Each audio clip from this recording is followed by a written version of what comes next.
Pencahayaannya bagus banget, Bill. Seriusan. Terus loh, kayaknya. Ini ada Verbi udah siap ya? Iya, Sir, insya Allah. Nanti jadi aturannya gini, kita dibuka dengan presentasi dulu singkat dari Mas Kunto. Iya. Dia udah nyiapin PowerPoint, kemudian baru nanti tanya jawab. Iya, baik. Baik, Cuman tadi ada pesan, kalau semisal ada yang mau tanya selama PowerPoint, langsung aja tanya. Jadi kita bikin aturan, kalau mau nanya silahkan angkat tangan dulu, raise hand dulu. Raise hand, iya. Nah, nanti tolong diregulate kalau ada yang angkat tangan, begitu Mas Kunto jeda, langsung bilang, Mas ini ada pertanyaan, ada yang mau nanya gitu. Oh iya, berarti selama sesi sharing PowerPoint, nanti kalau ada yang bertanya langsung raise hand aja ya, Sir ya? Raise hand aja. Oh iya, baik, Sir. Ini ada Safa juga. Iya, sudah masuk. Sudah datang awal.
Halo Mas Kunto.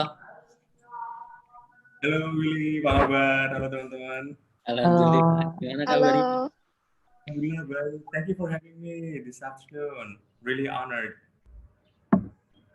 Are you still in Jepara right now? In Japan right now. I'm still enjoying the moment with my family. Trying to be safe for all COVID-19. So how's life everyone? Di Jogja semua atau masih di hometown masing-masing? Di hometown, Mas. Yes. Salam kenal Mbak Banatu, Mbak Safa. Iya. Saya rekannya Mas Budi di UI. Ya. By the way, ini nggak apa kayak suara motor-motornya ganggu banget nggak sih? Enggak sih, enggak. Ini juga Mas sama Mas. Enggak, Oke, good. Oke. Nggak terlalu masalah ya berarti ya? Ya. Aman. Udah mulai ngajar belum Mas di STKIP? Sudah apa, sorry? Sudah mulai ngajar? Oh, belum. Nanti rencananya Agustus kan saya balik gitu. Tapi sementara ini sih masih ada tugas dari Harvard juga. Jadi sementara ini membantu remote gitu. Untuk menyiapkan summer program, menyiapkan beberapa project di Harvard. Untuk rencananya bulan Agustus awal. Masih berlanjut kerjasamanya ya dengan Harvard ya, luar biasa. Oh, masih, tapi yang ini individual gitu. Jadi gitulah. Aku coba start. I think you disabled attendee screen sharing, so I need to get to that karena ada sedikit PowerPoint yang iya, sudah. Tolong dijadikan co-host, Mas Kunto. Sudah. Aman. Coba Mas dicoba lagi.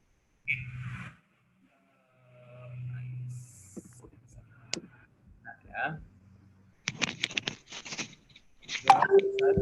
Meet you again. It's been ages. Terakhir kali kita ketemu kapan ya, Will? Kapan ya? Oh, dual degree. Short course-nya Mindy, if I'm not mistaken, right? Di itu Mas, Amplas.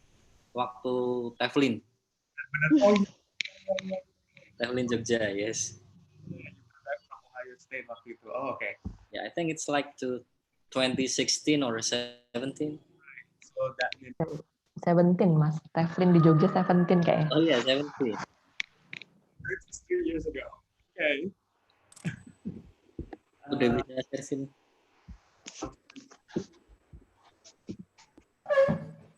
Yeah, this one. Okay, cool.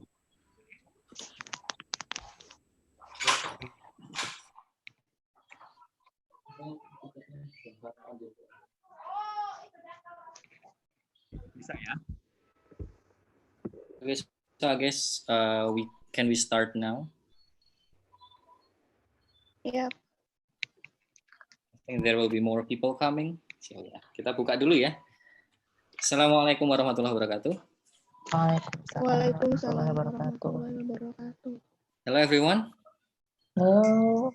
Halo, Sir. Yeah, so far we have 8 people here, and hopefully there will be more. Senang sekali berada di ruang virtual ini bersama kawan-kawan semua, dan ada special guest kita, Mas Kunto.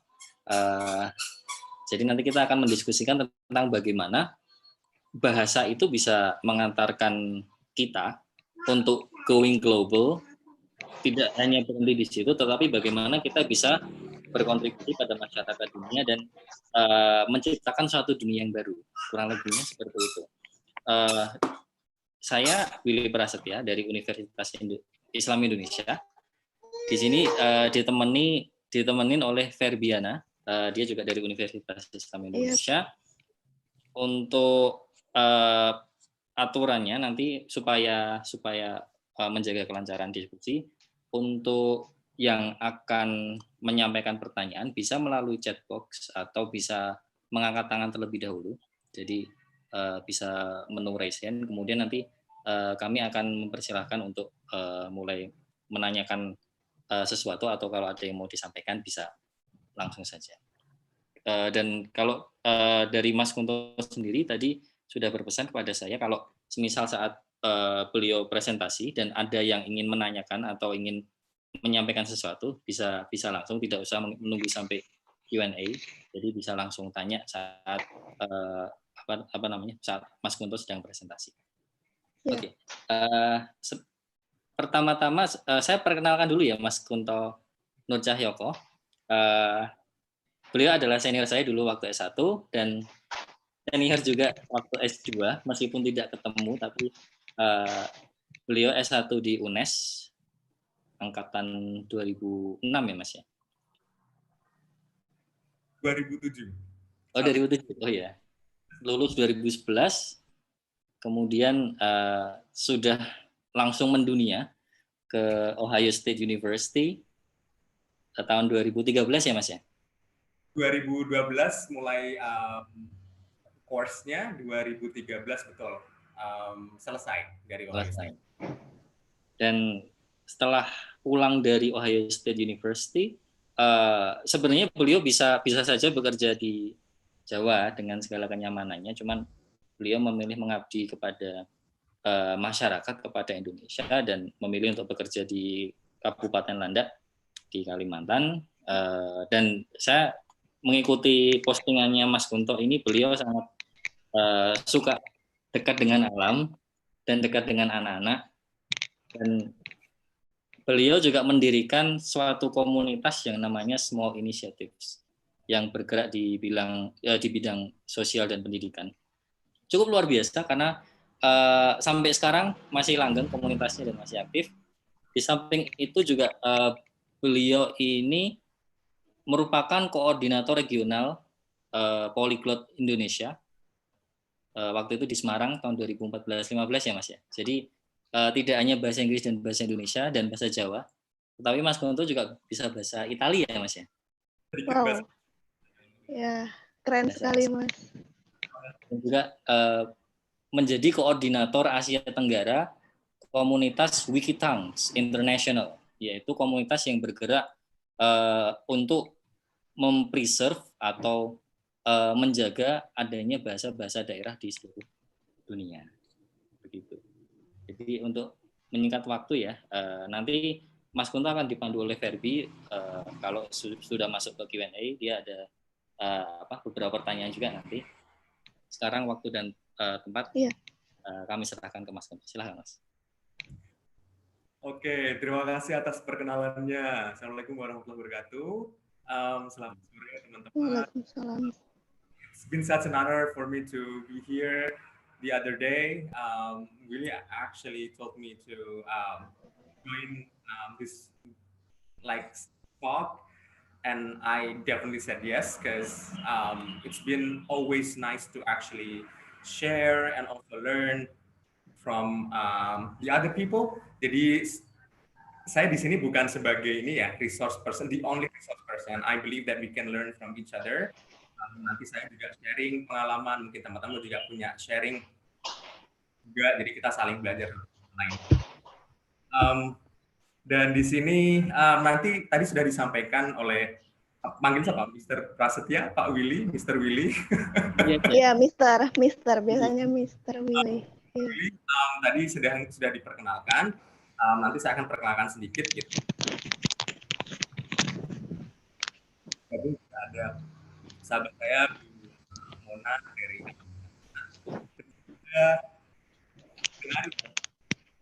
juga dulu bareng waktu ada International Youth Forum di Bali. I'm going to start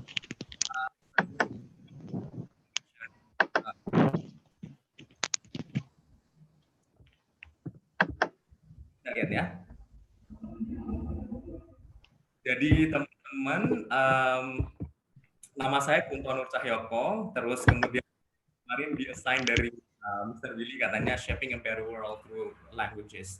Gitu. I think it's such a big topic because we need to first find what a better world is. Gitu. Karena every single person would have probably different approach in creating a better world. Gitu. But at least I think we share common and universal values about a better world without prejudices, world without intolerance, world without discrimination.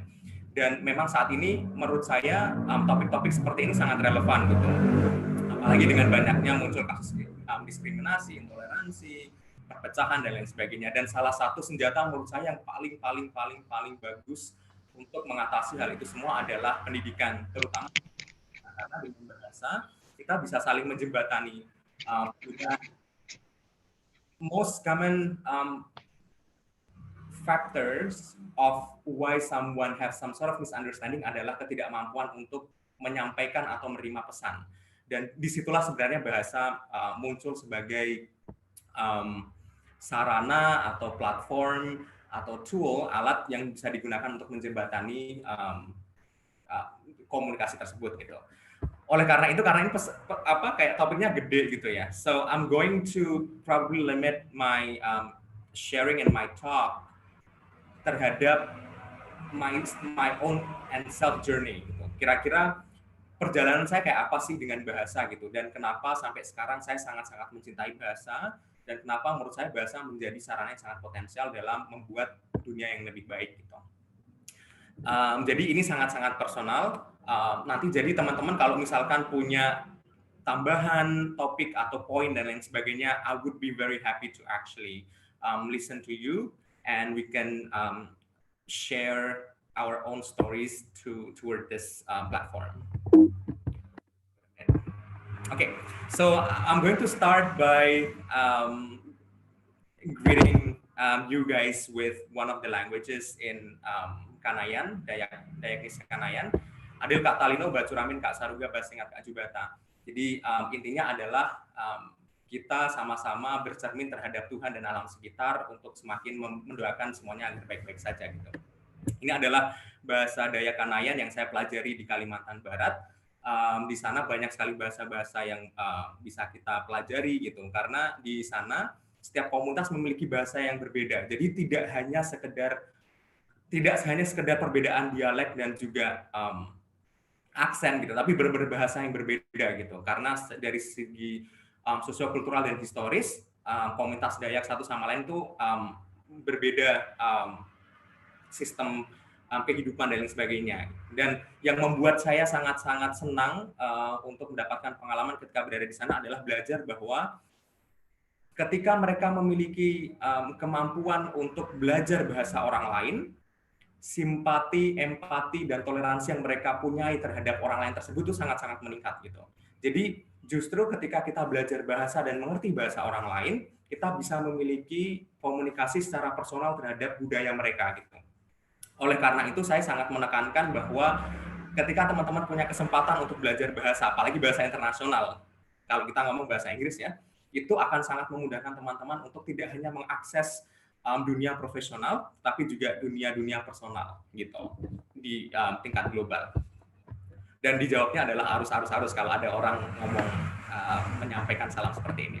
Nah, just a little bit introductions of myself. Sebenarnya saya baru saja pulang dari Harvard Kennedy School 3 minggu yang lalu. Jadi saya merupakan Fulbright Indonesia Language Teaching Fellow academic year 2019 dan 2020. Jadi saya mengajar bahasa Indonesia untuk penutur asing di Harvard Kennedy School, Harvard University lewat namanya program Fulbright Badan Bahasa Foreign Language Teaching Assistant. Di situ saya diberikan kesempatan untuk mengajar mahasiswa yang tidak hanya datang dari Harvard University, tapi juga dari mahasiswa lain karena course-nya adalah course yang terbuka. Jadi ada mahasiswa saya yang berasal dari MIT, dari Boston University, dan background-nya pun berbeda-beda. Ada yang peneliti, ada yang mahasiswa, terus kemudian ada yang general public dan lain sebagainya. Di situ saya selama 2 semester sudah selesai sejak fall 2019 sampai spring 2020. Alhamdulillah bisa pulang karena pas saya pulang memang COVID-19 sedang marak-maraknya ya. Jadi kemarin saya harus ngurus surat ke kedutaan di New York dan lain sebagainya. Alhamdulillah bisa pulang.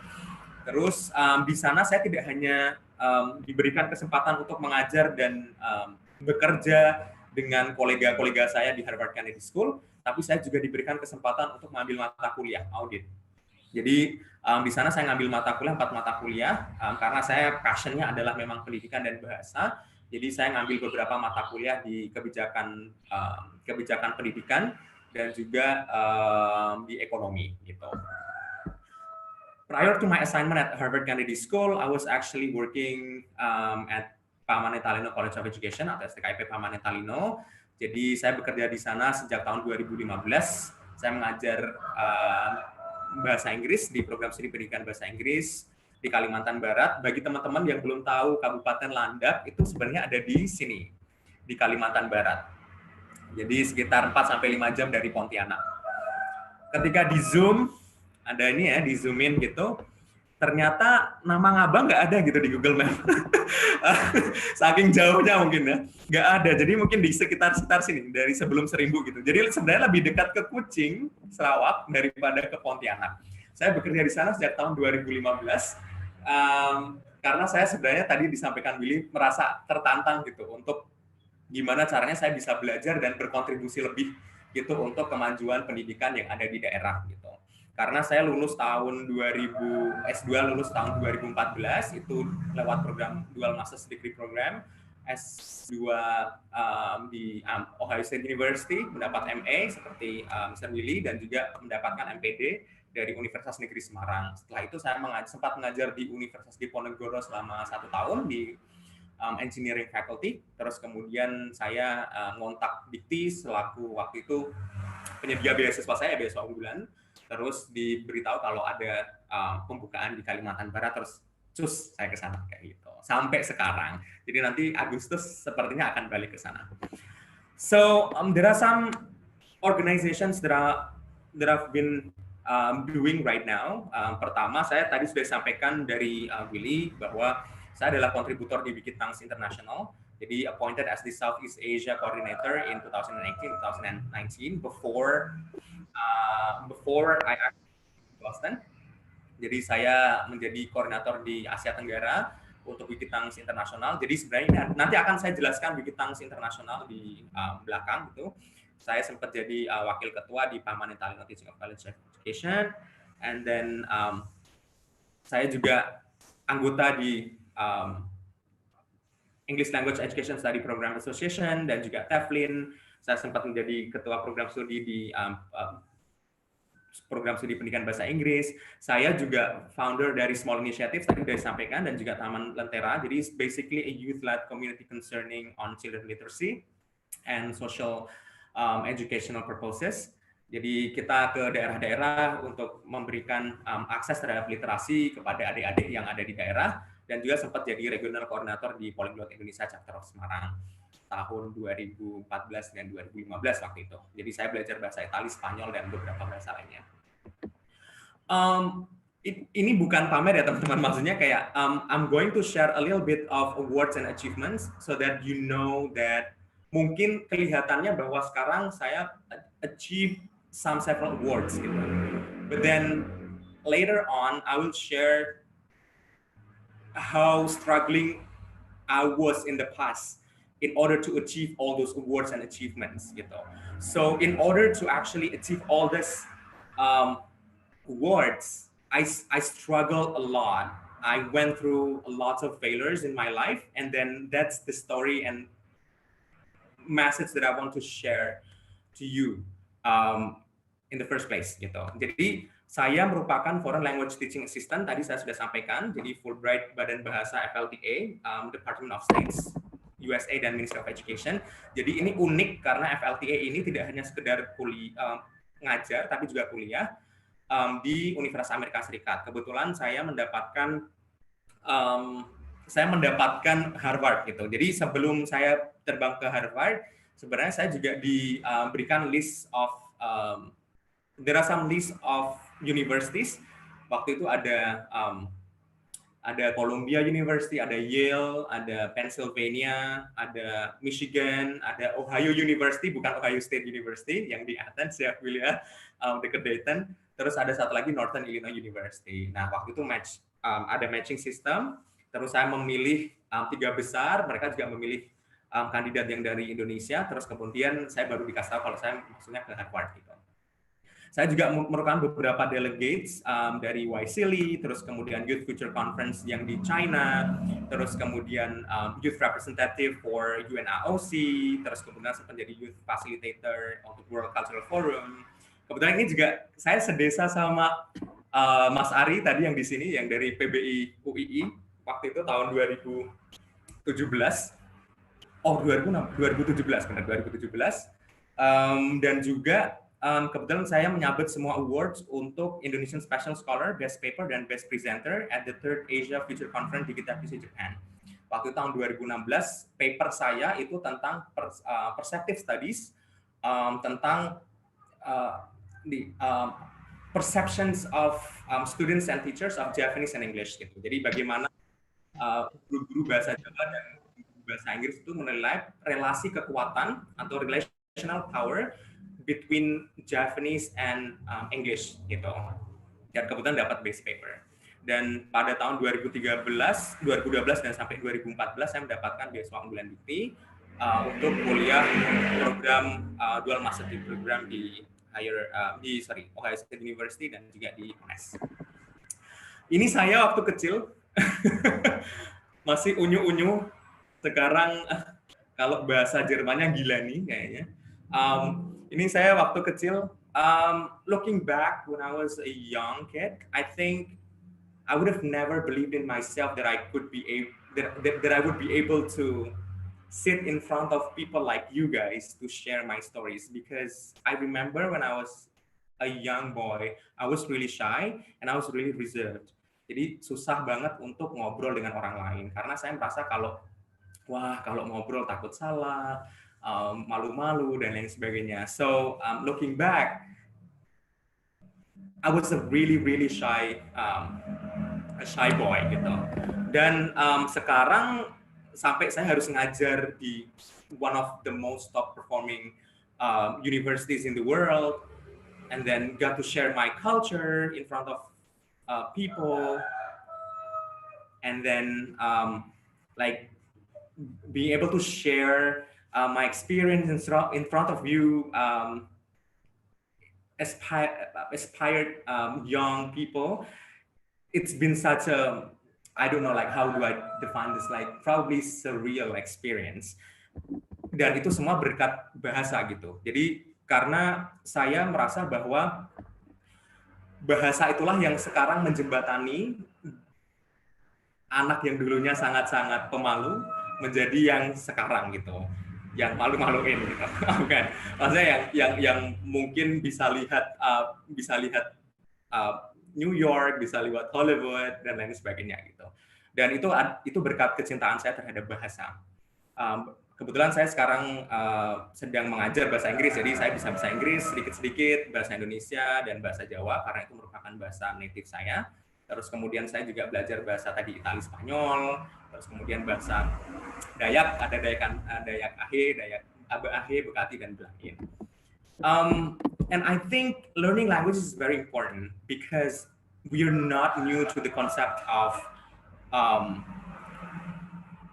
multilingualism gitu. Jadi orang Indonesia itu adalah orang-orang yang memiliki tingkat kepandaian berbahasa paling tinggi di dunia gitu. Berdasarkan Seal International Ethnologue, Indonesia merupakan negara dengan jumlah trilinguals terbanyak di dunia, 17,4%. Jadi rata-rata orang Indonesia itu bisa 2 bahasa plus 1 bahasa asing. 2 bahasa itu ya bahasa daerah, biasanya mother tongue kita. Kalau saya bahasa Jawa dan bahasa Indonesia sebagai bahasa nasional atau bahasa persatuan, dan juga bahasa asing, misalkan bahasa Inggris gitu.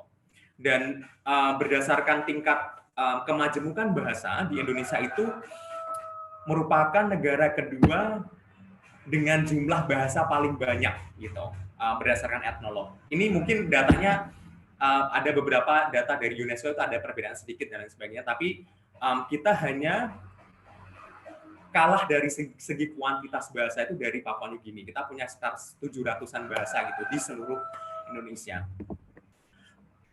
Oleh karena itu saya merasa bahwa orang Indonesia sebagai orang Indonesia yang baik dan terbiasa melihat kemajemukan dalam berbahasa itu, kita harus benar-benar bersyukur gitu.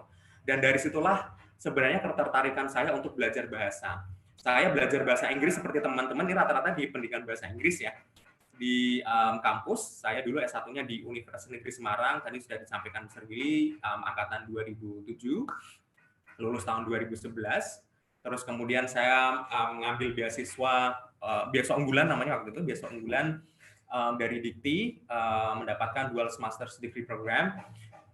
Saya ngambil Master of Arts dengan konsentrasi Foreign and Second Language Education di Ohio State University Columbus, dan juga waktu balik saya langsung lanjut mendapatkan MPD dari Universitas Negeri Semarang dengan konsentrasi English Education gitu. Terus saya sekarang ngajar di STKIP Paman Italino untuk ngajar pendidikan bahasa Inggris dengan konsentrasi kurikulum dan juga pedagogi, teaching strategies, TEFL dan lain sebagainya. Sehingga saya sangat terbiasa secara dunia profesional untuk menggunakan bahasa dalam keseharian saya gitu. Dan karena saya berasal dari keluarga yang biasa-biasa saja ya, bapak saya PNS gitu, seorang guru, ibu saya almarhum ibu itu adalah seorang beliau seorang pedagang kelontong gitu, pedagang sayur, pedagang makanan gitu-gitu. Dan saya sangat beruntung karena passion dan semangat saya yang besar terhadap pendidikan itu saya lihat berasal dari orang tua saya gitu. Dari kecil saya diajarkan untuk bagaimana berbahasa dengan baik, apalagi kalau orang Jawa ada kromo lugu, kromo alus, ngoko lugu, ngoko alus gitu-gitu ya. Dari sejak kecil saya bertanya, kenapa kok berbeda sih antara satu orang dengan orang yang lain, misalkan sama teman kok berbeda dengan orang tua gitu. Terus dijelaskanlah ada tata krama, unggah-ungguh. I think that was the first time I felt that language is a magic gitu. Oh, ternyata bahasa itu tidak hanya sekedar producing sound, but then there are a lot more aspects carried out within the process of sending and receiving the message gitu. Jadi ada konteks sosial, ada konteks budaya dan sebagainya. Dari situlah saya mulai tertarik terhadap bahasa, dan apalagi setelah tahu ini ada kayak semacam lagu-lagu barat. Dulu saya suka banget namanya Avril Lavigne, terus kemudian ada Blink, ada All American Rejects gitu-gitu, anak-anak muda zaman dulu mungkin kalian nggak ngerti. Terus saya mulai belajar bahasa Inggris dari menerjemahkan lirik segala macam, terus tertarik. Oh ternyata bahasa Inggris itu seru. Terus akhirnya saya memutuskan untuk yaudah saya belajar bahasa Inggris untuk professional career saya in the future gitu. Nah untuk community engagement berkaitan dengan bahasa ini, terutama bahasa yang bahasa lokal gitu ya. Saya bergabung dengan Polyglot Indonesia. Saya juga bergabung dengan Wikitanks Internasional. By the way, kalau saya ngomongnya terlalu cepat, kadang-kadang saya suka belibet kalau ngomongnya. Please raise your hand or just feel free to interrupt me. I would be happy to like tone down or lower my speed or my pace of speaking. Jadi do not hesitate to interrupt me anytime you feel like it, oke? Terus, oke, ada pertanyaan. Oh, ada ini. Ya. Teman-teman, bagi ada yang ingin bertanya, silahkan langsung di kolom komentar ya, atau langsung raise hand aja. Terima kasih. Oke, saya lanjutin ya. Jadi untuk community engagement saya,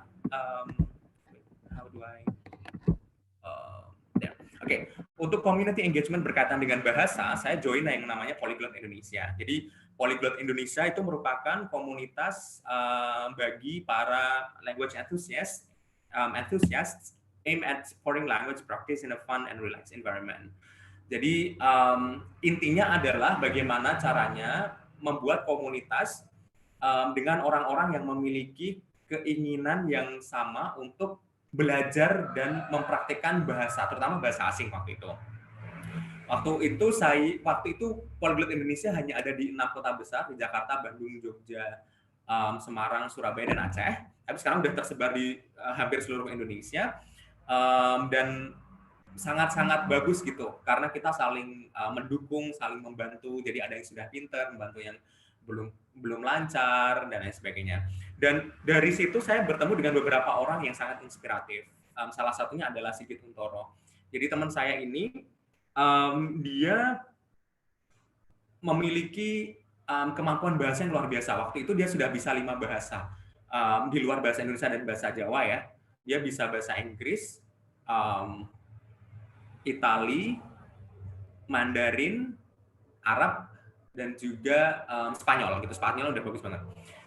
Sayangnya waktu itu dia hanya lulusan SMP gitu. Dia tidak melanjutkan SMA karena ada permasalahan keuangan, sehingga dia harus membantu orang tuanya untuk berdagang ayam goreng gitu di pinggir jalan. Don't worry, the story has been consented, jadi ada konsennya. Jadi saya menceritakan ini dengan foto-fotonya sudah ada konsen. Waktu itu kami mendorong dia untuk ayo ngambil kejar paket gitu. Karena kalau SMA udah lewat ya, karena dia udah dewasa gitu. Terus akhirnya dia ngambil kejar paket, lulus, dan akhirnya dia mendapatkan beasiswa untuk sekarang kuliah di sastra Inggris di salah satu universitas yang ada di Semarang. Terus baru saja dia pulang dari Kolombia, mendapatkan program exchange selama beberapa bulan dari pemerintah Kolombia yang diberikan kepada mereka yang memiliki kemampuan bahasa Spanyol yang outstanding gitu. Jadi benar-benar yang saya melihat bahwa the story of starting from zero to hero, it's real gitu. Jadi bahasa itu sangat membuka banyak peluang gitu. Bahasa nggak hanya bahasa di tingkat pekerjaan gitu ya, tapi ketika teman-teman belajar bahasa asing atau bahasa Inggris yang dengan baik gitu, kesempatan akan terbuka lebar gitu. Tadinya yang mungkin di jalanan, Sigit ini cerita sendiri gitu, dia biasanya dari pagi sampai malam berdagang, menyiapkan makanan segala macam, sampai sekarang bisa dapat beasiswa ke luar negeri dan sebagainya. Itu dari kemampuan bahasa itu sangat-sangat menginspirasi. Selain itu, ketika saya mengikuti komunitas yang namanya Wikitanks, jadi Wikitanks itu adalah Wikitanks basically is a global volunteer movement expanding access to language revitalization. So we basically help speakers document and promote their language online, safeguarding them for the next generation. Jadi kebanyakan bahasa-bahasa yang ada di dunia ini itu sangat-sangat rawan kepunahan gitu teman-teman intinya. Jadi banyak bahasa-bahasa yang sekarang sudah tidak ada penuturnya. Sehingga kami di Wikitanks itu berkomitmen bagaimana caranya membuat bahasa-bahasa ini bisa terdokumentasikan secara digital, sehingga ketika ada orang yang tertarik untuk baik meneliti maupun bekerja dengan bahasa tersebut, kita bisa menghubungkan antara those interested parties dengan para penuturnya gitu. Jadi kita banyak mengarsipkan gitu, digitally archive the languages from around the world. Terus dari kegiatan Wikitanks ini, saya bertemu dengan Pak FX Ngawan. Jadi Pak FX Ngawan ini adalah bapak dari sahabat saya yang ada di Kalimantan Barat. Beliau tinggal di Serawai, itu di Kabupaten Sintang. Jadi kalau ke rumah beliau itu harus lewat jalur darat ke Sintang, itu 11 jam. Terus naik speedboat, itu 8 jam. Terus masih jalan kaki, kayak gitu. Jadi kayak lama gitu.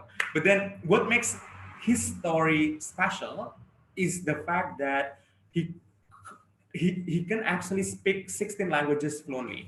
Ada dia bisa 16 bahasa gitu. Kebanyakan bahasa daerah suku Dayak gitu. Tapi beliau juga bisa bahasa Inggris, bahasa Mandarin, Hakka dan lain sebagainya. Jadi sangat menginspirasi ketika saya tanya kenapa Bapak tertarik untuk belajar bahasa meskipun saya melihat bahwa mungkin beliau tidak bekerja dalam sebagai peneliti di bidang linguistik atau peneliti di bidang kebahasaan gitu. Jawaban beliau juga sangat-sangat menginspirasi saya bahwa beliau mengatakan dengan belajar bahasa kita menjadi keluarga dari orang yang kita ajak berbahasa tersebut. To me, I think that's a very genius answer because when we actually learn someone else's language, we try our best to connect with them culturally, personally, and it creates a better world. Gitu loh. Jadi saya senang banget ketika ketemu beliau karena wah ini satu geng, satu kelompok sama saya. Karena menurut saya juga setuju bahwa ketika kita belajar bahasa asing gitu atau belajar bahasa orang lain, kita berarti menginisiasi relasi yang lebih personal gitu dengan orang-orang yang kita ajak bicara gitu. Dan ketika saya sangat suka ini ya kayak mendokumentasikan bahasa, kegiatan proyek bahasa segala macam, sampai saya pergi ke namanya daerah Sepatung, daerah di Kabupaten Landak, itu jauh sekali. Waktu itu naik motor mungkin kayak 12 jam kayaknya, karena jalannya masih sangat-sangat jelek. Di sana orang-orang ini berbicara bahasa yang namanya bahasa BEI. Jadi itu merupakan bahasa Dayak tapi belum di-riset gitu. Kenapa bahasa ini menjadi bahasa yang menarik menurut saya? Yang pertama adalah seperti kebanyakan bahasa-bahasa yang di Dayak gitu, bahasanya merupakan hanya spoken gitu. Jadi tidak ada skripnya. Kalau di bahasa Jawa atau bahasa Indonesia itu kan ada ya skripnya ya. Kalau bahasa Jawa ada Rono Coroko gitu. Kalau bahasa Indonesia adalah Roman alphabetical-nya ada gitu. Kalau di sana nggak ada, jadi hanya dituturkan saja dari generasi ke generasi, sehingga rawan kepunahan ketika tidak ada dokumentasi yang proper. Kedua, bahasa ini merupakan salah satu bahasa yang menurut saya unik karena dia diproduksi secara ingressive. Jadi mereka adalah ingressive sound. Kalau teman-teman belajar phonetics gitu ya, di PBI gitu, rata-rata kan bahasa yang kita produksi itu merupakan bahasa yang diproduksi secara exhaling atau expressive, kalau kita nyebutnya expressive sound. Kalau teman-teman ngomong, ini kan kita memproduksi suara dengan kita mengeluarkan nafas ya. Ini bahasanya beda. Kalau di sana itu bahasanya justru malah menarik nafas, inhaling.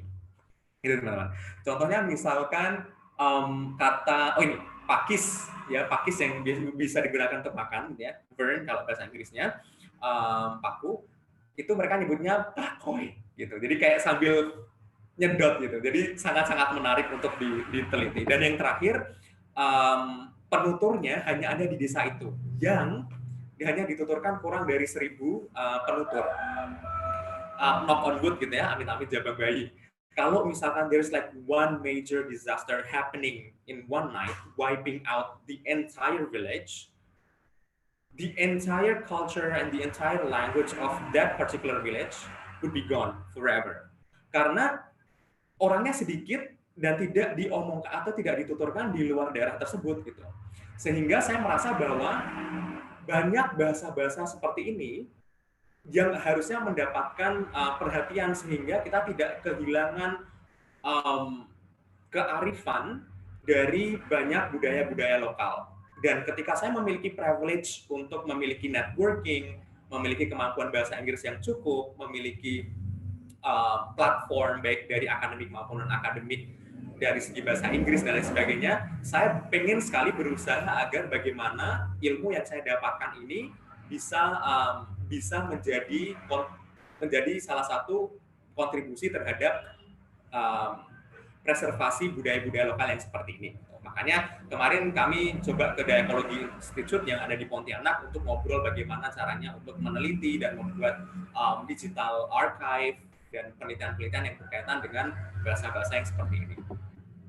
Ini ada salah satu contoh yang kami gunakan digital archive-nya lewat YouTube, tapi nanti linknya akan saya share, saya bagikan, jadi teman-teman bisa langsung ngeklik dan lihat bagaimana baik Wikitrangs maupun Polyglot Indonesia dalam melaksanakan kegiatan-kegiatan mereka. Nah,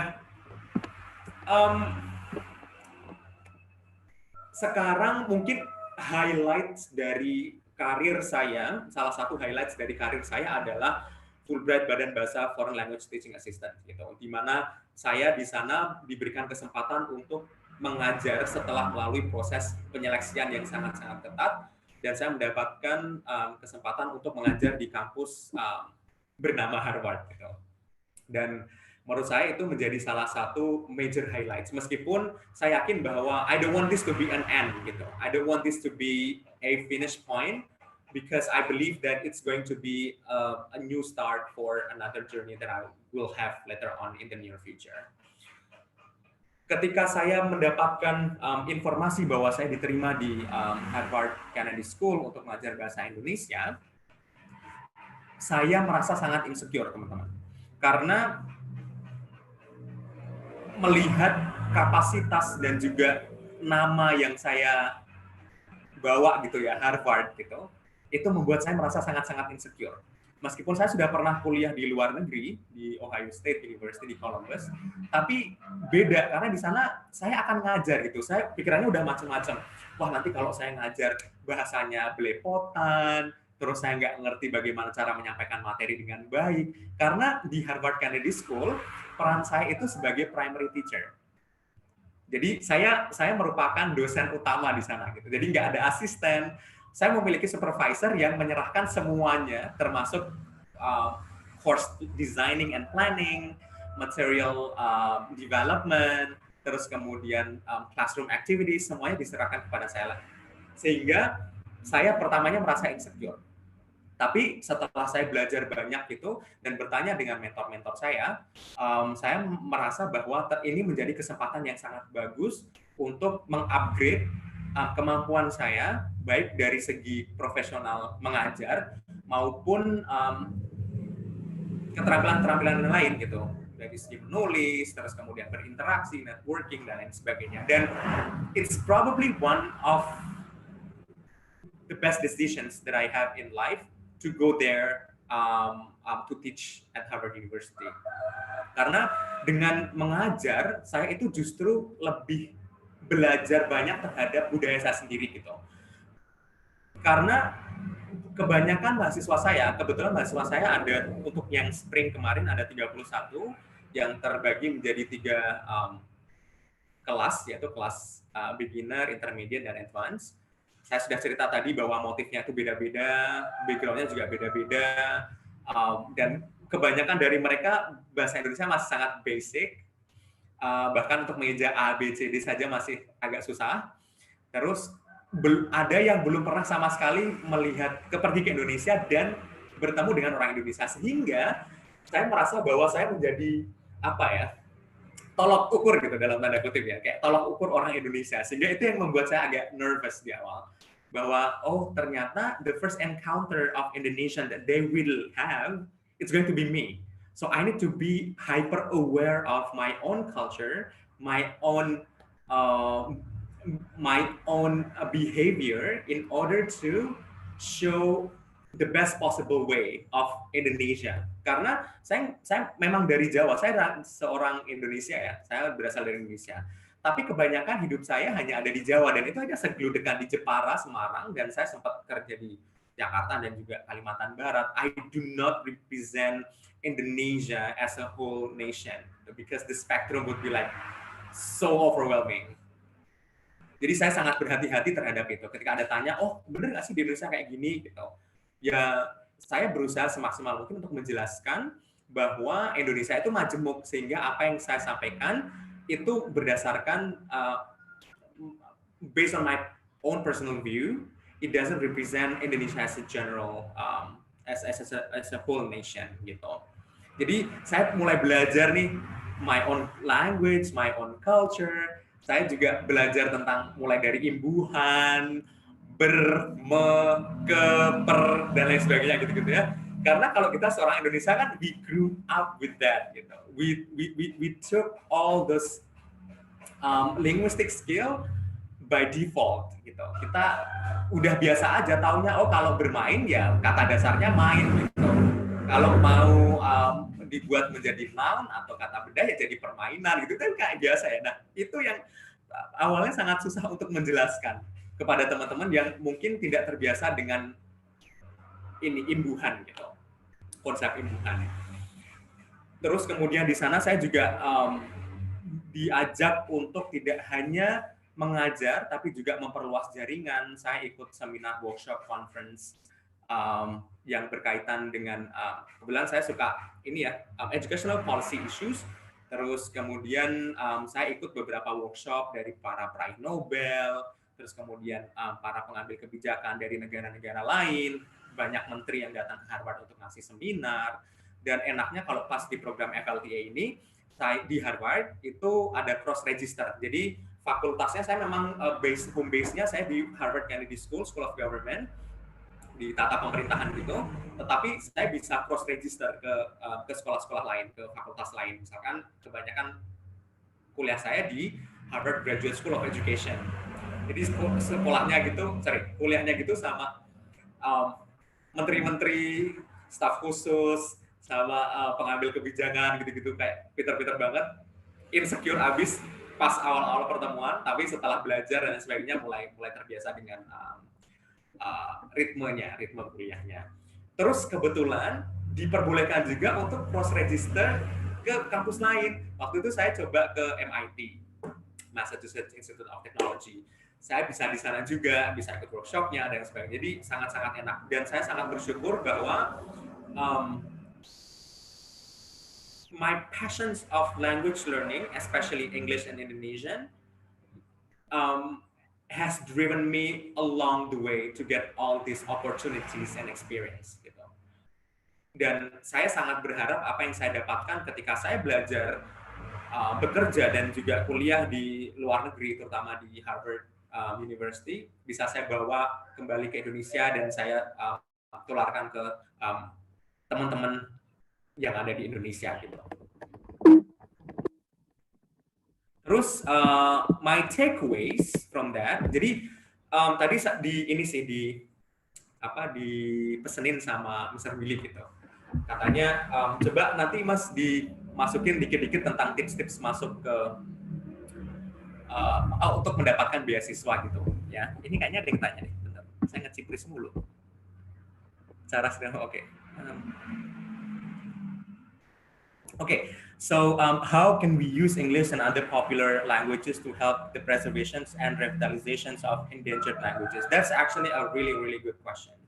Ketika kita mempunyai bahasa Inggris yang baik, yang cukup lancar, kita memiliki akses untuk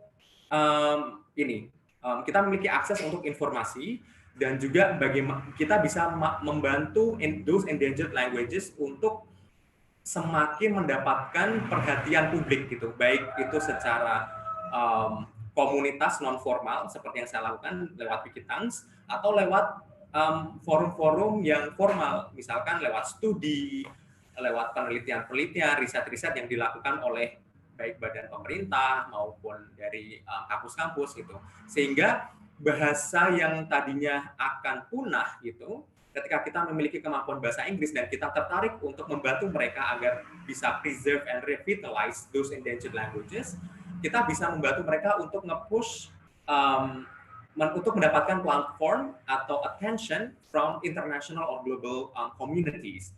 Dan itu yang kita lakukan di Bukit Tangsi Internasional gitu. Sehingga bahasa yang tadinya hanya disampaikan, yang dituturkan hanya oleh 1.000 orang, ketika kita memasukkan ke dalam digital archive dan kita membantu mereka untuk mengontak peneliti-peneliti yang tertarik untuk meneliti bahasa mereka, itu akan semakin memberikan kesempatan bagi bahasa tersebut untuk tetap survive gitu.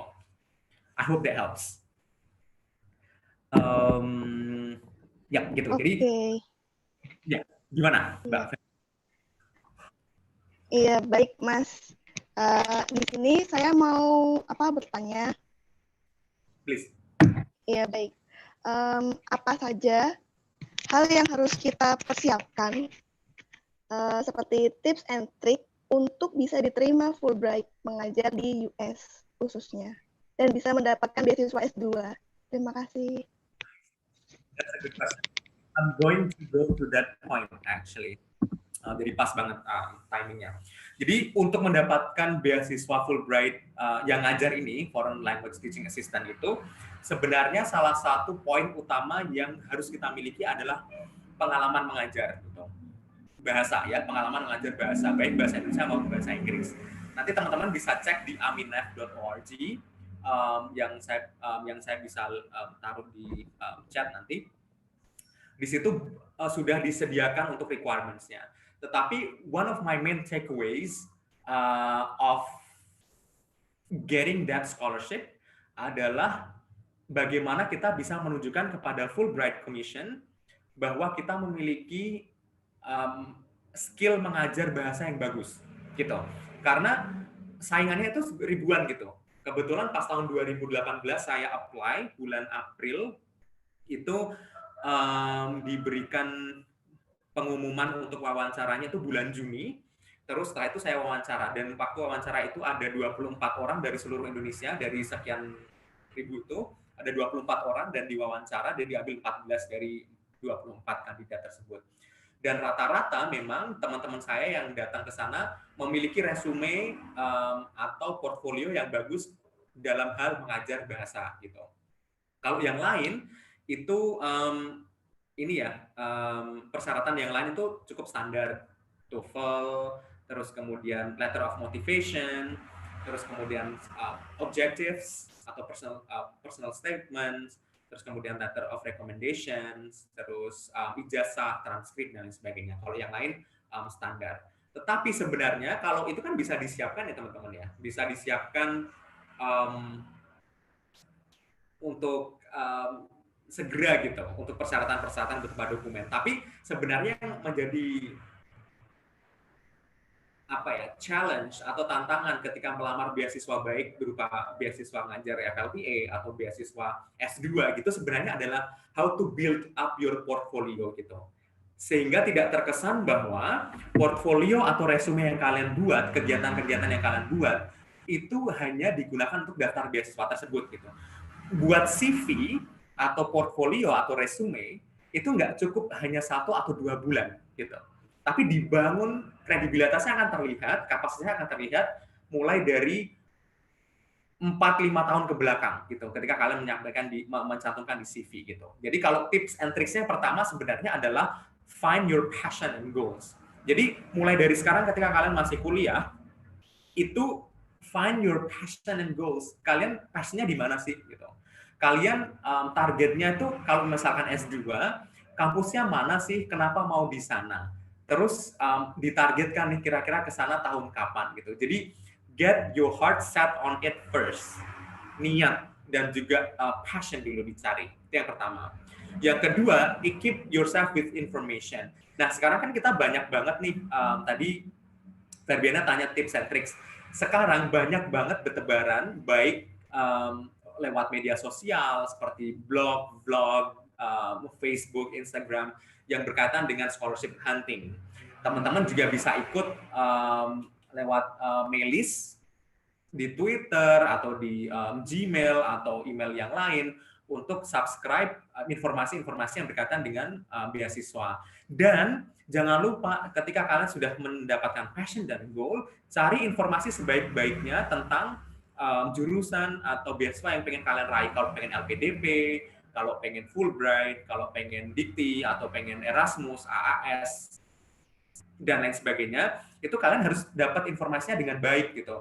Cari di internet, dan yang nggak kalah penting sebenarnya adalah cari mentor, cari orang yang juga pernah mendapatkan beasiswa yang kalian kejar. Itu akan sangat membantu. Gitu. Kebetulan baik dari BU yang dulu saya dapatkan, dan juga Fulbright, dan juga beberapa beasiswa yang non-degree seperti delegates, kayak tadi misalkan Indonesian Special Scholar, conferences, dan lain sebagainya, itu saya nyari orang-orang yang sudah pernah mendapatkan beasiswa yang serupa, sehingga saya bisa nanya-nanya. Dan ini memang nggak gampang. Kadang-kadang kita ditolak, nggak direspon. Apalagi kalau influencer gitu ya, yang followernya udah kayak beribu-ribu, ratus ribu gitu ya. Memang nggak gampang, tapi harus persisten gitu. Kaitannya dengan takeaways yang nomor 3, bahwa kita harus persisten. Don't be afraid of failures. Karena kelihatannya tadi saya award-nya itu ya ada beberapa award gitu, ada beberapa achievement. Tapi sebelum saya mendapatkan award dan achievements itu, saya itu udah gagalnya tuh nggak kehitungan. Di tahun 2017 saja, saya mungkin ada 7 kalau nggak 8 aplikasi beasiswa yang ditolak gitu. Ya saya pede aja, nggak apa-apa, toh gratis ini gitu kan. Jadi don't be afraid of failures. When you kalau kalian terlalu takut untuk mencoba, kan nggak akan pergi kemana-mana gitu. Kayaknya ada yang raising hand tadi kayaknya. Iya, itu tadi Mas katanya kepencet. Iya. Kepencet, oh. Iya. Ini juga ada pertanyaan, maaf ya Mas, dari Mbak Mona Tumina dan Sir Willy Prasetya. Oke, saya lihat dulu ya. Oke, Iya. Bagaimana biar percaya diri dalam berbicara bahasa Dayak? Saya bisa, tapi untuk ngomong kurang pede begitu. Harus pede, jangan takut gagal. Kalau kita takut untuk diketawain orang, kita nggak akan kemana-mana, seriously. Saya, ini nggak hanya di bahasa Dayak, tapi bahasa yang lain juga, bahasa Inggris, ini kaitannya dengan yang nomor pertanyaannya Sir Willy ini. Apa kebiasaan atau rutinitas yang dilakukan Mas Kunto sejak S1 sampai sekarang yang sangat berperan dalam membantu mendapatkan beasiswa? Pede-pedean cari teman untuk ngomong. Dan pokoknya nggak ada malu untuk nanya. Sebenarnya kayak gitu sih intinya. Jadi ketika kita pengen mendapatkan sesuatu, baik itu beasiswa, kita pengen berhasil untuk menjadi lancar dalam berbahasa Inggris, kita nggak boleh malu-malu nih yang namanya praktek atau bahasa Dayak atau bahasa Inggris atau bahasa apapun gitu. Kita harus berani belajar untuk salah sehingga kita bisa tahu bahwa itu salah dan memperbaikinya gitu. Kalau selamanya kita terlalu takut dan kurang pede untuk belajar, untuk mempraktikkan skill bahasa kita, ya kita nggak akan kemana-mana gitu. Sama kayak beasiswa juga. Kalau kita terlalu takut untuk nanya ke orang lain yang sudah pernah mendapatkan beasiswa tersebut, kita nggak pernah nyoba untuk cari-cari informasi, ya kita nggak akan dapat gitu. It's going to be very impossible to get that scholarship if you're waiting someone knocking our door in the morning offering that scholarship to us. That's not gonna happen.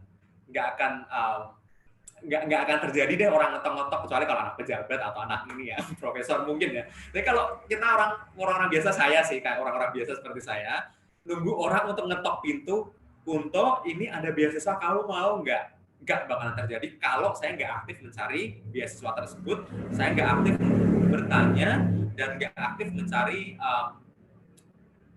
tips and trik seperti ini gitu dalam mendapatkan beasiswa. Nah, kebiasaan-kebiasaan itu yang mencari informasi, terus kemudian mengelilingi orang-orang yang kayak saya sangat-sangat senang dengan mengikuti forum-forum seperti ini. Jadi saya ikut conferences, seminars, forums, or group studies and stuff like that yang berkaitan dengan passion saya, karena saya percaya ketika kita dikelilingi oleh orang-orang yang memiliki mimpi yang sama, dan kita berusaha semaksimal untuk mewujudkan mimpi tersebut, maka semesta akan mendukung gitu.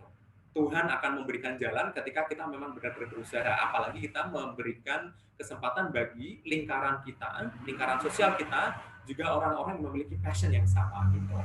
Ya itu sih,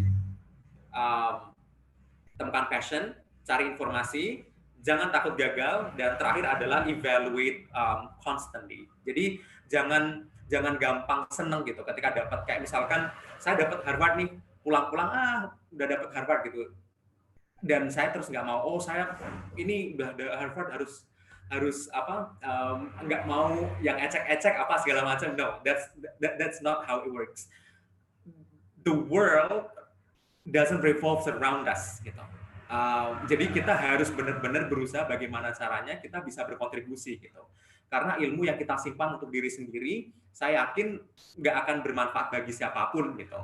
Tapi kalau kita sebarkan ke orang lain dan kita berani mengevaluasi apa saja yang dapat kita dapatkan, berkontemplasi bagaimana bahwa ilmu yang kita dapatkan itu bisa disebarkan kepada orang lain, itu akan jauh membantu untuk creating a better world. Seperti topik yang kita punya pada sore hari ini gitu. Nah ini juga Mbak Ferdiana, ini ada yang nanya, apakah Mas Kunto menggunakan bahasa Indonesia full sebagai pengantar mengajar BIPA di Harvard atau tetap di-mix dengan bahasa Inggris? Tergantung. Kalau di kelas beginner, kebanyakan saya mix gitu. Ya, di kelas beginner dan intermediate saya kebanyakan mix. Dan saya banyaknya bahasa Inggris gitu, karena memang untuk yang di kelas beginner, kemampuan bahasa Indonesia mereka sangat-sangat minim gitu. Jadi untuk mengajarkan bahasanya ya harus menggunakan bahasa mereka, itu bahasa Inggris. Tapi kalau di kelas advance sudah full bahasa Indonesia. Jadi kita banyak justru malah membahas artikel riset, kita membahas berita-berita populer, artikel-artikel di media gitu pakai bahasa Indonesia. Bahkan mereka sudah bisa tahu kayak lo gue juga gitu. Ada yang seperti itu. Jadi pakainya pakai bahasa Indonesia kalau yang full, kalau di kelas advance, tapi kalau di kelas beginner dan kelas intermediate pakainya masih campur-campur gitu. Oke. Gitu. Terus ini tadi udah. Again, probably this is the major theme gitu dalam perjalanan personal saya terhadap bahasa dan beasiswa yang selama ini saya dapatkan gitu. You shouldn't let your insecurity get in your way of success gitu. Kita memang punya banyak insecurity, kayak tadi saya cerita bahwa pas awalnya, ini sedikit cerita ke Harvard ya. Jadi saya sebenarnya ketika nge-ranking kampus tadi yang ada 7 kampus itu, Harvard itu bukan kampus nomor 1 saya, jujur. Harvard itu sebenarnya saya taruh nomor 2. Karena saya ada trauma gitu dengan Harvard. Dulu ketika tahun 2011 ada yang namanya Harvard National Model of United Nations, ada HN-MAN. Waktu itu in banget, mungkin Billy juga tahu. Jadi HN-MAN baru pertama kali delegasi dari kampus kami UNES waktu itu kita pengen nih, yuk kita ke Harvard bareng-bareng 7 orang gitu. Kebetulan angkatannya Mr. Billy semua waktu itu.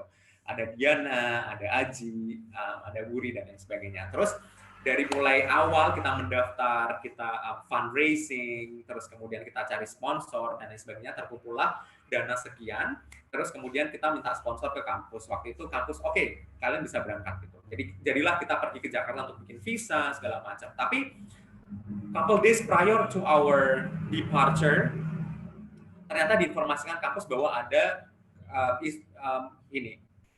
financial issues which didn't allow us to go in a full team. Jadi dari 7 orang itu hanya ada 4 orang yang bisa terbang. Terus akhirnya setelah diskusi alot dan lain sebagainya, 3 orang mengundurkan diri. Saya, 1 orang lagi namanya Maya, Rubaida Maya, sekarang dosen di Unair. 1 lagi adalah Girindra Putri, sekarang dia dosen di UNES. Jadi kami mengundurkan diri, 4 orang termasuk Aji, Diana, dari Adawuri itu berangkat gitu ke Harvard. Waktu itu karena saya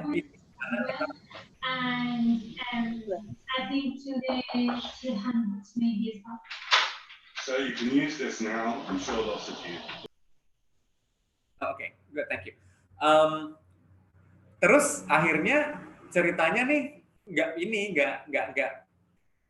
nggak berani pulang ke rumah karena sedih gitu, karena kan sudah ngomong ke orang-orang rumah. Waktu itu ada arisan keluarga, bayangin orang arisan keluarga, orang desa udah ngomong, oh anakku yang namanya Kunto akan pergi ke Amerika Serikat minggu depan karena visanya udah oke ya.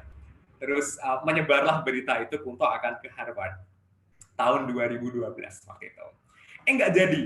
Itu kan kayak malu banget ya, apalagi untuk orang kampung seperti saya, orang desa seperti saya. It's a big deal for actually going abroad. Gitu. Saya beberapa bulan tidak pulang, terus akhirnya balik karena bapak saya bilang nggak apa-apa nanti cari lagi, dan akhirnya di tahun yang sama saya mendapatkan beasiswa S2. Gitu. But then what really broke my heart at that time is the fact that there's this one, ada satu orang di kampus saya yang ngomong bahwa ya kamu nggak bisa berangkat because you don't deserve to be there. Kamu tuh nggak pantas ke sana gitu. I didn't respond anything. I just went back to my boarding house. I cried at the time. I was like really broken-hearted, mengetahui bahwa ada orang yang menganggap saya tidak pantas untuk keluar negeri gitu.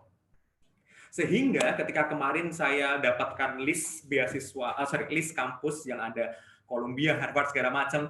Saya masih trauma. I was really traumatic about that, and I was afraid that experience would come on repeat. So I put Harvard University as number 2, although that university was my dream university at that time. Yang nomor 1 adalah Columbia gitu. Tapi setelah proses itu terlaksana, proses seleksi segala macam, ternyata saya dapat informasi bahwa saya lah yang terpilih untuk pergi ke Harvard. Selidik punya selidik, ketika saya berangkat ke Harvard Kennedy School, saya bertemu dengan supervisor saya bertanya gitu, kenapa saya gitu, kenapa bukan yang lain yang resume untuk pengajaran bahasanya itu jauh lebih impresif gitu, karena saya punya teman-teman yang udah ngajar di Australia, ngajar bahasa Indonesia di Australia, udah ngajar delegasi diplomat segala macam, pokoknya saya nggak ada apa-apanya lah gitu. Terus beliau bilang bahwa what impressed me as a person reading your essay is the fact that you really involved with community through languages.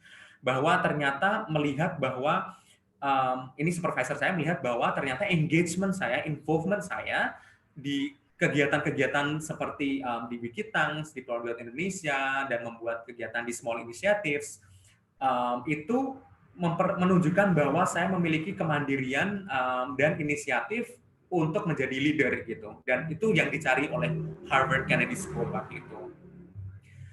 Saya mengucapkan terima kasih kepada beliau waktu itu, supervisor saya. Terus saya pergi ke patung John Harvard. Di situ saya juga, ini saya orangnya agak melo-melo ya, nggak apa-apa. Saya orangnya kemarin terus di sana nangis gitu. I cried again because after so many years, after 7 years to be exact, I felt that my dream was validated. Gitu. I felt that I deserve the experience to be there.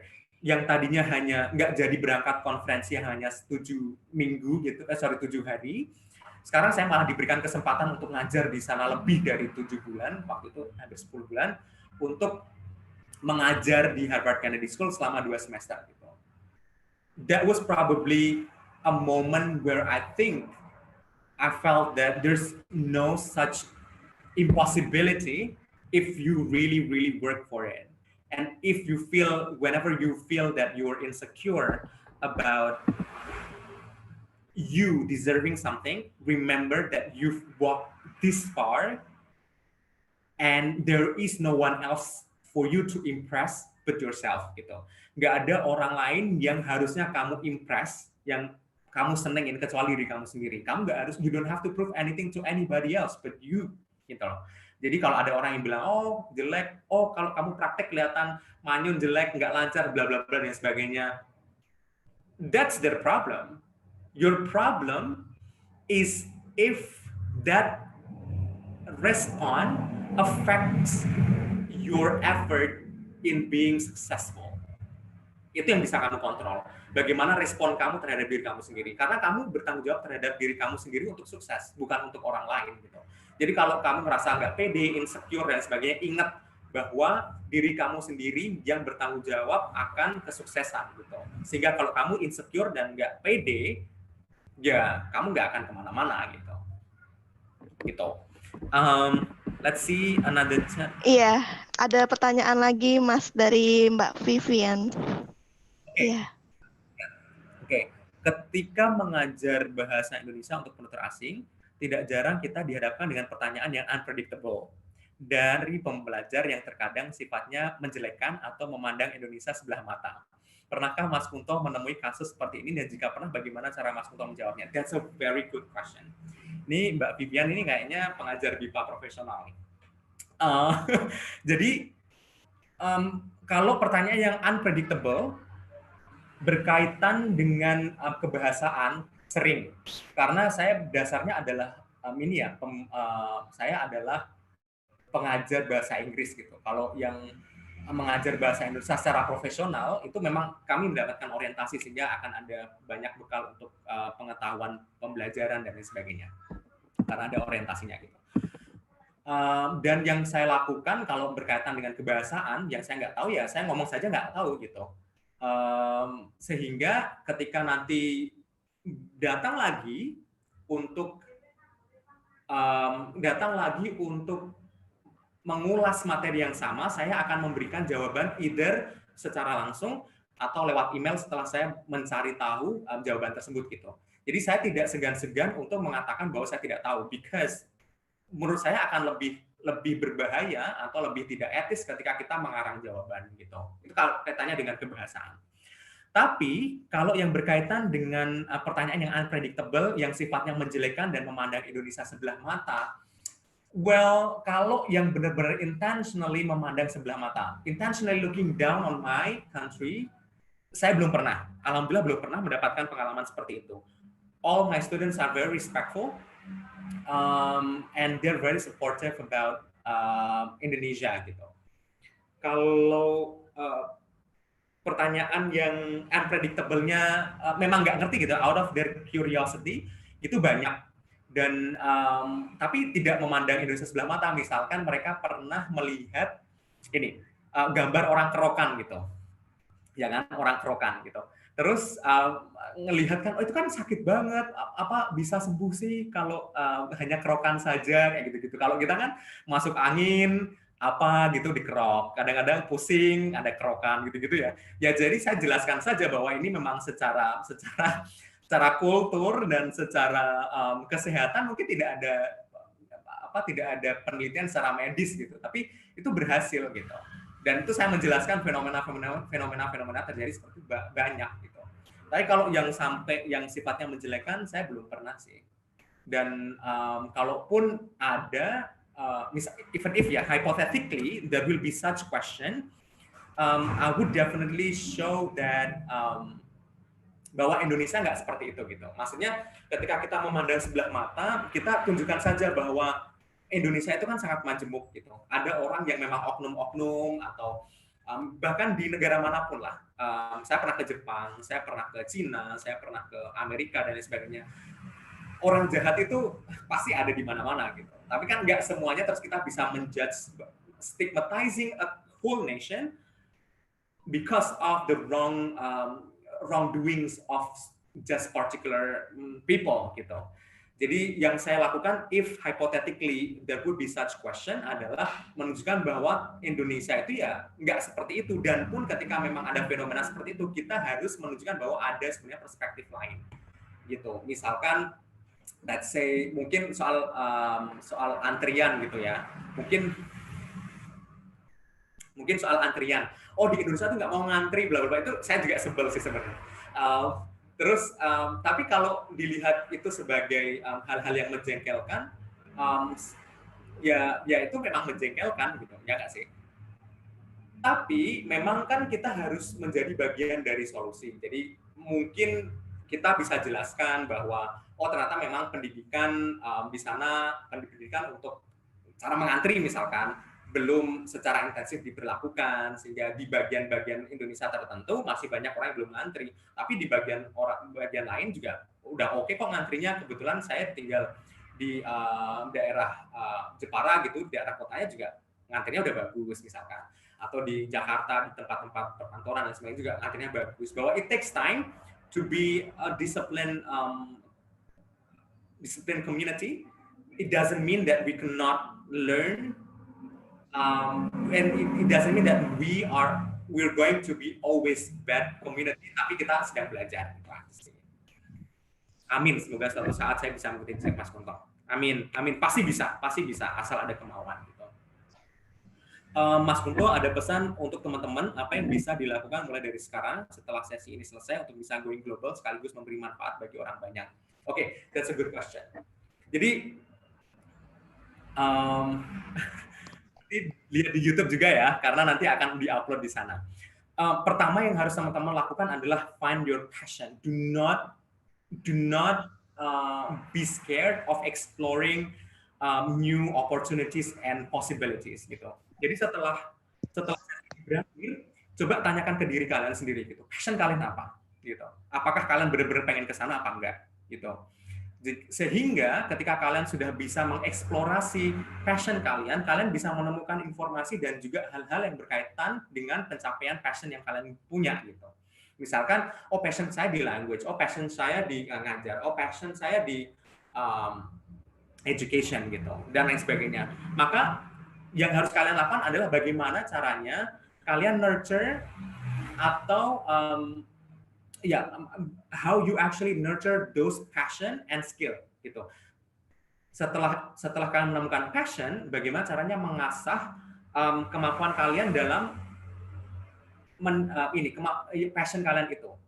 Cari seminar, cari program, terus kemudian nggak malu untuk bertanya dan cari informasi lewat website atau lewat media sosial dan lain sebagainya. Karena banyak banget kesempatan global di sana. Conferences, exchange programs, scholarships, itu ditawarkan dan banyak orang yang tidak tahu hanya gara-gara nggak ngerti nyarinya di mana gitu. Karena saking nggak ininya ya, karena saking nggak taunya mau nyari di mana gitu. Ya tadi passion, terus kemudian benar-benar cari informasi, banyak lihat blog, banyak ikut mail list yang berkaitan dengan beasiswa gitu-gitu, aktif cari informasi, jangan pasif menunggu informasi dari orang lain. Ini kesempatan yang sangat bagus diberikan oleh PBI UII untuk membuat Zoom session seperti ini. But then ini kan hanya sebatas saya saja gitu. Di luar sana banyak banget informasi yang berkaitan dengan beasiswa yang teman-teman bisa dapatkan gitu. Ketika kalian mau mendapatkan informasi. Dan yang terakhir, untuk ketika kalian sudah mendapatkan kesempatan tersebut, ingat bahwa ilmu yang kita dapatkan itu tidak akan berguna kalau hanya buat konsumsi diri sendiri gitu. Ilmu yang kita dapatkan akan jauh lebih bermanfaat ketika kita bisa berkontribusi kepada masyarakat.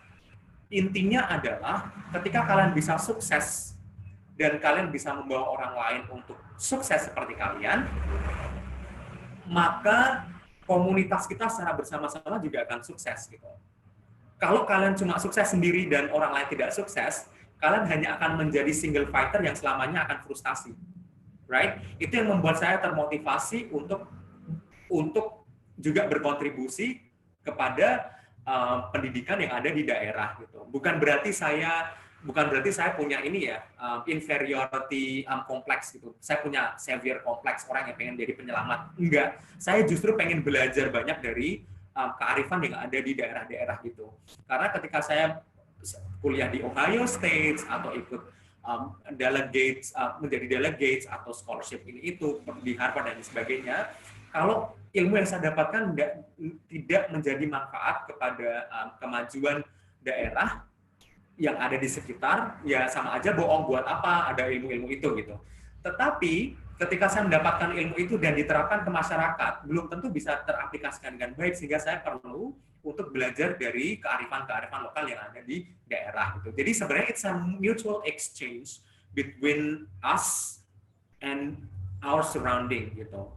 Ketika kita punya ilmu, jangan sok-sokan kita yang paling bagus, paling bisa menyelamatkan gitu. Justru ketika kita terjun ke masyarakat, kita akan semakin terasah, terasuh untuk meningkatkan ilmu yang kita dapatkan dengan kearifan-kearifan lokal yang dimiliki oleh daerah gitu. Jadi kalau nanti teman-teman tertarik mendapatkan beasiswa dan sudah mencapai beasiswa tersebut, pulang kembali, kontribusikan kepada orang lain, karena kalau kalian dan orang lain di sekitar kalian itu sukses, maka komunitas secara umum juga akan sukses. Dan itulah menurut saya definisi a better world gitu. Gitu. Maaf Mas, ini ada yang bertanya melalui via YouTube. Bisa saya bacakan ya Mas ya?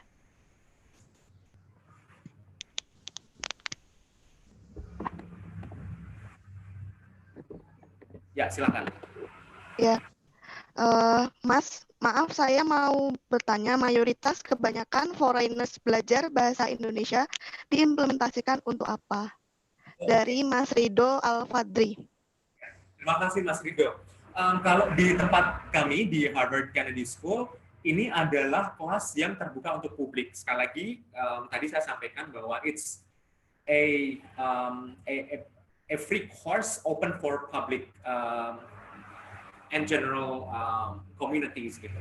Jadi di sana sangat-sangat banyak sekali tujuan atau goal dari belajar bahasa Indonesia. Kebanyakan kalau yang klasikal ya, kelas-kelas itu, karena saya mengajar kelas besar tadi yang 3 itu kelas beginner, intermediate, dan advance, tapi saya juga mengajar yang namanya tutorial session. Jadi office hour saya itu digunakan untuk tutorial session, jadi kayak semacam privat gitu. Kalau yang kelas besar, rata-rata mereka belajar bahasa Indonesia itu digunakan untuk untuk penelitian atau studi yang berkaitan dengan Indonesia gitu. Jadi ada penelitian, saya ada dosen dari NUS di Singapura, ada juga profesor yang ada di Harvard School of Public Health, itu berkaitan, dan peneliti-peneliti di Boston University dan juga di Harvard. Mereka pengen belajar bahasa Indonesia untuk bisa mencari literatur atau studi-studi yang berkaitan dengan topik penelitian mereka atau topik studi atau kuliah mereka gitu. Itu yang pertama. Yang kedua, ada orang yang pengen liburan, pengen belajar bahasa Indonesia untuk liburan gitu. Karena mereka belum pernah ke Indonesia dan mereka datang untuk liburan ke Indonesia. Terus ada juga yang digunakan untuk bisnis. Jadi mereka pengen membuat bisnis gitu di Indonesia, dan mereka perlu kemampuan berbahasa Indonesia yang baik dan benar. Ada juga yang heritage learner. Kebetulan dua orang di mahasiswa saya itu ada heritage learner. Artinya dia adalah pembelajar yang berasal dari keluarga Indonesia, tapi dia lahir dan besar di Amerika gitu. Sehingga dia tidak bisa berbahasa Indonesia, padahal dia orang Indonesia. Jadi dia pengen reconnect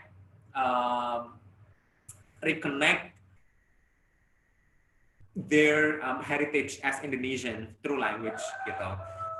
Jadi beda-beda. Nah, kalau yang kelas besar, memang saya usahakan semuanya memiliki materi yang sama, sehingga saya tekankan ketika belajar di kelas besar, di kelas tadi kelas beginner, intermediate, dan advance, itu kita akan mempelajari materi-materi yang berkaitan dengan komunikasi umum gitu. Tetapi ketika mereka punya specific purposes, itu akan saya sarankan untuk mengambil office hours atau tutorial session yang saya berikan 45 menit seminggunya untuk kayak semacam les privat gitu selama jam kantor saya.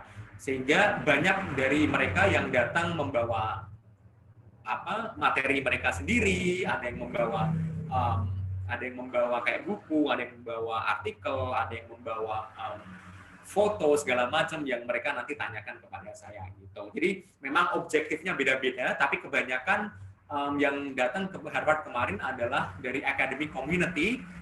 Jadi mereka gunakan bahasa Indonesia untuk keperluan riset dan juga kuliah, dan juga untuk berkomunikasi secara informal gitu. Itu Mas Rido. Iya, baik. Terima kasih atas jawabannya, Mas. Ini juga ada pertanyaan dari YouTube. Apa saya bacakan kembali?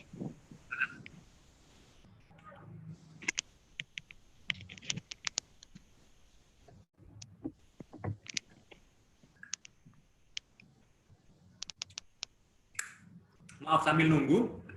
Ini ada Iya. kontak Instagram, Facebook, dan juga app.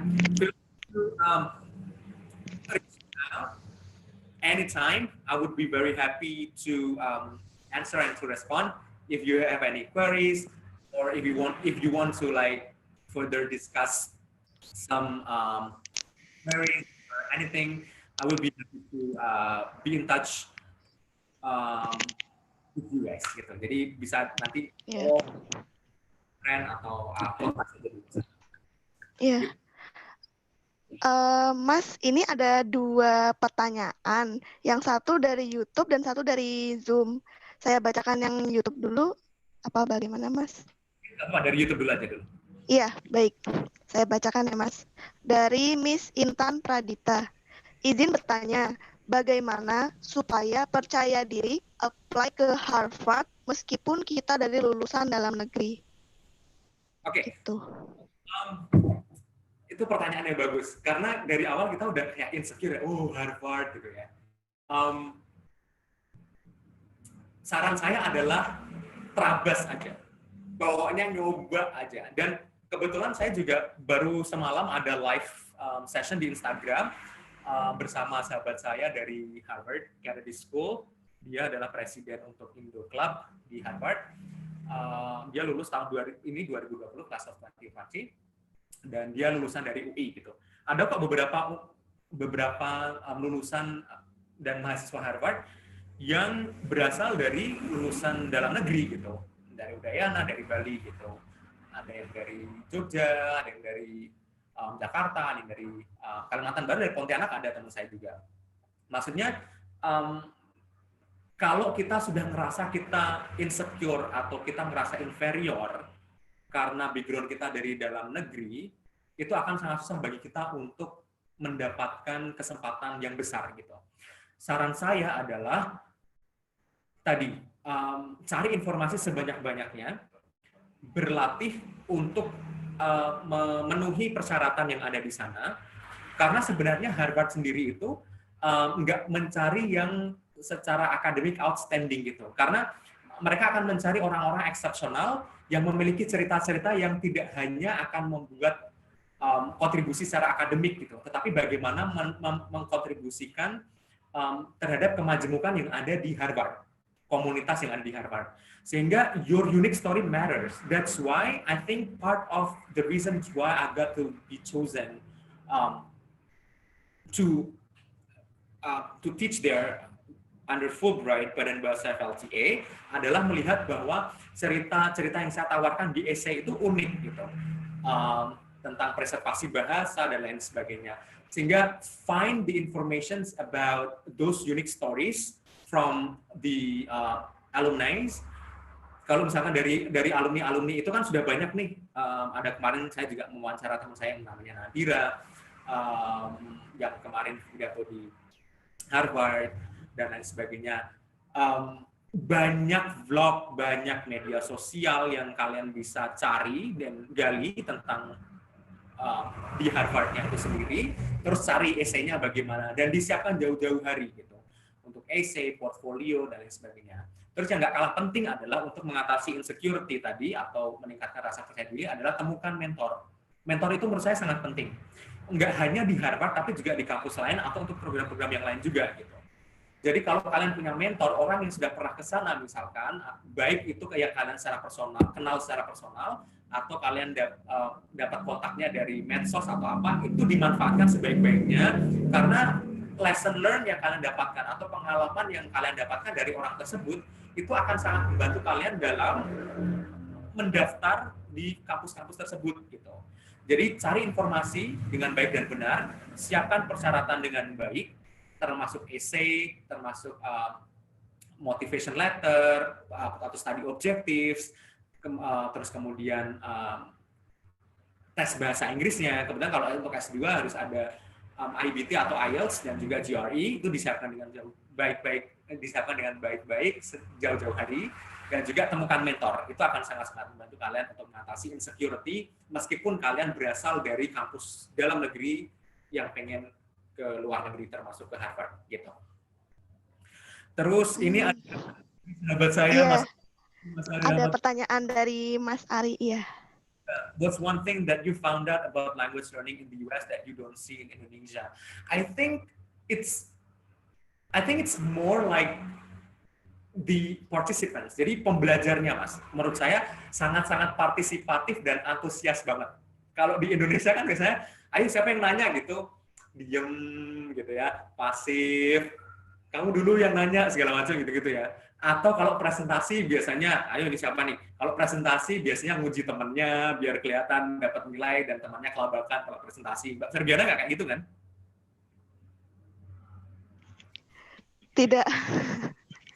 Saya dari Mbak Ferdiana. Bagus kalau saya juga harapannya dulu sedesa dan seprogram dengan Mas Ari waktu di Bali. Jadi mahasiswanya benar-benar antusias, Mas. Like I told you that my course itu adalah non-credit yang berarti nggak dikasih SKS dan itu open for public. Jadi bayangin orang yang benar-benar datang secara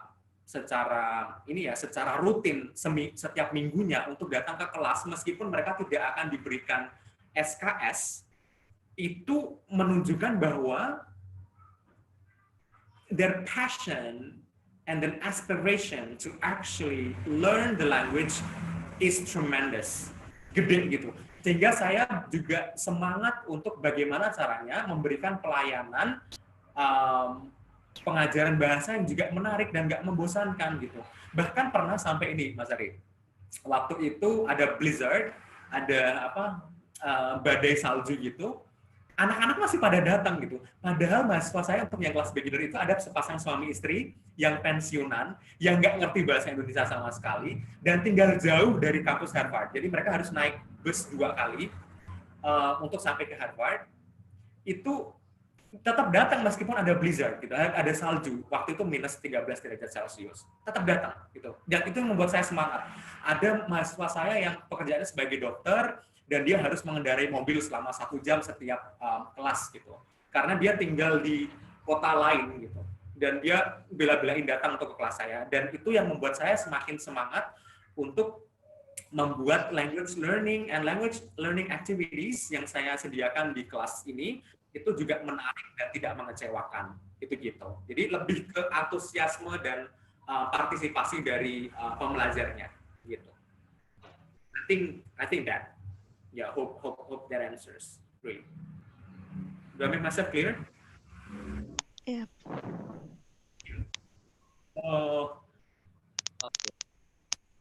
So, I'm going to just stop screen sharing. Ternyata masih screen sharing dari. okay. Well, I guess we're running out of time. Meskipun masih banyak sekali yang ingin ditanyakan ya, cuman waktu kita sudah hampir jam 5 ini ya. Iya, sangat banyak antusiasnya, Sir. Jadi untuk meneruskan pembicaraan, apabila teman-teman ini tertarik untuk berdiskusi dengan Mas Kunto, bisa ke sosial medianya, di Instagram khususnya ya, Mas ya? Di IG ya, saya lumayan cerewet kalau di IG. Di Instagram, kalau dicari ketemu langsung Kunto Nur Cahyako gitu. Cukup sering live juga ya, kayaknya kemarin itu habis live semalam atau malam kemarin itu ya. Sahabat saya yang di Harvard Kennedy School. Ya betul. Dan sempat sama Nadira juga ya Mas ya, yang speak gitu. Kalau Nadira dulu tetangga apartemen gitu, jadi sering ketemu. Luar biasa sekali. Oke, ya. Kalau boleh saya simpulkan dari diskusi kali ini ada 3 poin utama yang bisa kita mulai adaptasi sebagai cara untuk menjadi pribadi yang lebih baik. Pertama adalah bahasa itu bisa menciptakan koneksi bahkan kepada orang yang belum pernah ketemu sama sekali. Jadi mungkin ketika kita punya passion untuk belajar bahasa, kita akan punya peluang yang lebih banyak untuk mendapatkan saudara dari budaya lain dan dari negara lain. Kemudian poin kedua adalah dalam usaha kita untuk mencari beasiswa dan untuk going global, kita perlu mendapatkan mentor, dan apabila memungkinkan menciptakan circle ya Mas ya, circle yang saling support dengan visi dan misi yang sama dan dengan tujuan yang sama. Jadi suatu ketika kita down akan ada orang yang menyemangati dan sebaliknya. Dan poin yang terakhir adalah kita harus menghilangkan segala insecurity yang dirasakan, karena itu justru akan menghalangi jalan kita untuk menuju kebaikan. Dan seringkali insecurity itu hanya terjadi di pikiran kita, karena ketika kita mencoba, oh ternyata tidak semenakutkan yang kita bayangkan dan tidak sesulit yang kita bayangkan. Begitu. Jadi kurang lebihnya seperti itu. Terima kasih Mas Kunto atas waktunya dan atas sharing gagasan-gagasan dan pengalaman yang sangat membuka pikiran dan menginspirasi. Dalam kesempatan lain mungkin kita akan ketemu lagi, karena ya saya belajar banyak dari Mas Kunto secara pribadi, tidak hanya dari bahasa Inggris, cuma dari menjadi pribadi yang lebih baik, dan beliau adalah salah satu inspirasi saya. Jadi ya, I hope we can meet again in another occasion. Terima kasih Mas Kunto. Thank you so much. Ya, terima kasih. I thank you for having me. Thank you so much for having this great forum, and I really hope that we touch and let me know if I can be any help in the near future. And I wish you best luck for your future endeavors. Oke, cool. Dan untuk teman-teman yang ingin menyaksikan lagi atau yang belum sempat menyaksikan siaran ini, nanti akan ada di YouTube channelnya Pendidikan Bahasa Inggris, akan diupload dalam beberapa hari ke depan. Jadi stay tune, kita akan ada talk mingguan dengan topik yang berbeda-beda. Jadi kalau ingin mengikuti topik lain, silahkan dilihat juga di Pendidikan Bahasa Inggris di YouTube-nya. Oke, saya rasa sekian. Terima kasih untuk Mas Kunto atas sharingnya, dan untuk partisipan di sini, teman-teman yang sudah membersamai kita selama 1,5 jam ke depan. Terima kasih juga untuk Ferdi. Ya, terima kasih sama-sama, Sir. Ini kesempatan terbaik saya yang pernah saya dapatkan, bisa berbicara dengan salah satu duta Indonesia dan menjadi co-host bersama Sir B juga. Terima kasih. Oke, sama-sama. Oke, sekian. Assalamualaikum warahmatullahi wabarakatuh. Terima kasih. Wassalamualaikum warahmatullahi wabarakatuh.